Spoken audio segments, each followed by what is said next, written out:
నీవు అనుభవిస్తున్న శిక్ష నీకు న్యాయం కాదు, మేము అనుభవిస్తున్న శిక్ష మాకు న్యాయం ఇది.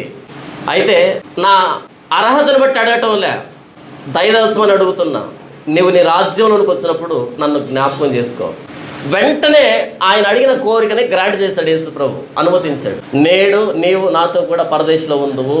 ఆయన నమ్మాడు ఈయన ఏ తప్పు చేయలేదని, ఆయన నమ్మాడు ఈయన దేవుని కుమారుడని. యేసు ప్రభు మాట్లాడుతున్న ప్రతి మాటను నమ్మాడు, నమ్మి నోటితో ఒప్పుకున్నాడు. నీవు నీ రాజ్యంలోనికి వచ్చినప్పుడు నన్ను జ్ఞాపకం చేసుకో. వెంటనే రక్షణ. ఈ రక్షణ 80 సంవత్సరాల వయసులో వచ్చాడు. మేధావి, ధర్మశాస్త్రోపదేశకుడు నీకోదేమో.